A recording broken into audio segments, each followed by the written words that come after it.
Gravity is a simple, yet profound force. It is the invisible tether that holds our world together. Every object with mass pulls on every other object. The bigger the object, the stronger its pull. Our Earth is very big. Its pull is what we call 1G. This force keeps our feet on the ground.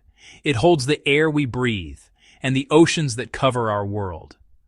Our bodies are masterpieces of adaptation.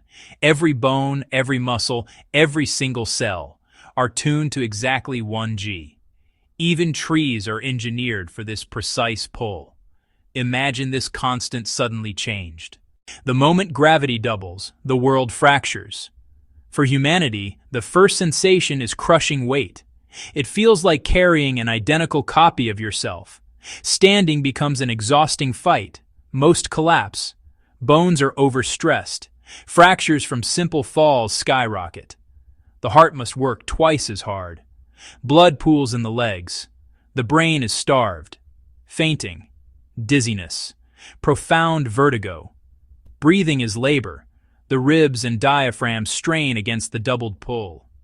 Cities become landscapes of the immobilized. Heart attacks, respiratory failure.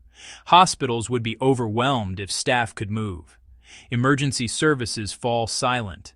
Sudden, terrifying helplessness. Day 1 under 2G is not adaptation, it is survival against the planet. The animal kingdom suffers swiftly. Birds, built for 1G, are grounded. Hollow bones and powerful wings can no longer make lift against doubled weight. Large birds suffer catastrophic falls. The age of avian flight ends in a moment. Marine mammals still swim, but surfacing to breathe strains ribs and organs. From plankton to predators, the ocean food web destabilizes. On land, the biggest fall first. Legs near their limits at 1G buckle at 2. Stocky, low-to-ground bodies fare better, but mobility collapses. Speed and agility vanish. Behaviors break down. Ecosystems unravel. Life becomes a slow struggle in a world that no longer fits the blueprint of life. And the planet's fluids, air and sea, turn violent. Twice the gravity doubles sea level pressure. Air is denser and heavier on the chest. Moving air masses takes more energy, but once moving, winds hit like a wall. Storms intensify in a denser atmosphere. Water volume is constant, but stronger gravity compresses it. An initial sea level drop. Currents, driven by temperature and salinity, are scrambled. Climate patterns lurch.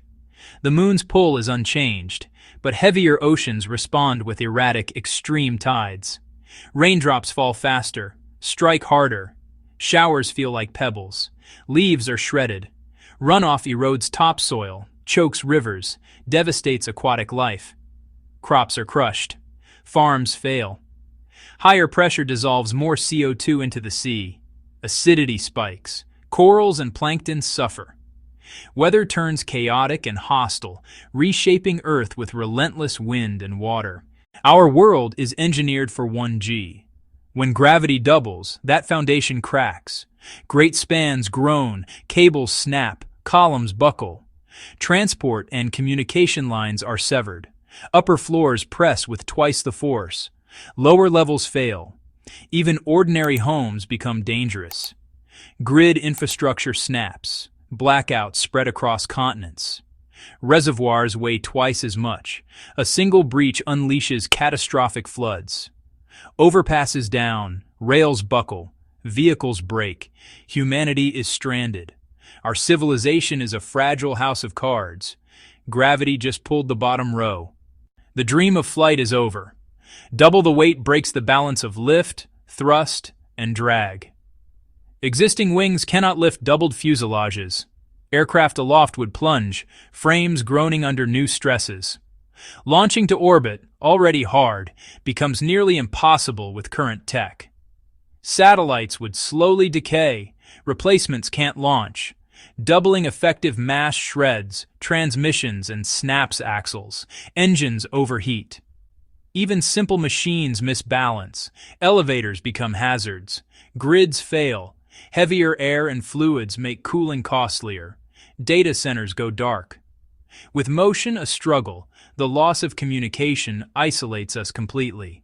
Survivors face relentless biological strain, spines compress, discs flatten, joints wear fast, early osteoarthritis is common, hearts enlarge, arrhythmias rise, failure shortens life, blood pools in legs, clots and strokes become frequent, development warps, shorter, stockier builds with denser bones. Natural selection favors dense bone, powerful hearts, compact frames. Energy demands spike while farms and logistics fail. Life becomes slow endurance under a weight we weren't built to bear. Even the deep earth feels the change. The crust is squeezed, plates press harder together. Earthquakes become more frequent and powerful. Magma is driven upward. Eruptions intensify. Ash hangs longer. Sunlight dims. Another blow to surface life. Mantle currents shift. New faults and hot spots emerge over time. Further core compression may tweak the magnetic field, our shield against solar wind. Earth's stronger pull slowly adjusts the moon's orbit. Closer moon plus heavier oceans drive catastrophic tides. Over vast timescales, disruption could end in lunar destruction or collision. Survival would demand ingenuity and depth. The surface grows hostile. We move below. Pressurized caverns could even simulate lower effective gravity. Technology becomes our crutch. Exoskeletons bear the extra weight. They are not luxuries, they are necessities. Design shifts to low, inherently stable shapes. We invent composites of extreme strength to weight. Across generations, biology adapts. Perhaps we guide it with engineering at an ethical cost. We must choose, remain as we are and perish, or become something new to live. We have journeyed through a world remade by a single change. We watched our bodies fail, our cities crumble, our skies fall silent. We witnessed a fundamental force and imagined survival beneath it. This thought experiment reminds us, existence is not guaranteed. Earth at 1G is a sanctuary. How high we jump, what we lift, how fast we run, defined by this anchor. Our civilization assumes this force is constant. All things are interconnected. Our margin is razor thin. As we look upon our gentle world, we are left with a question. Do we truly understand how fragile life on Earth is, and how much care we must take to preserve it?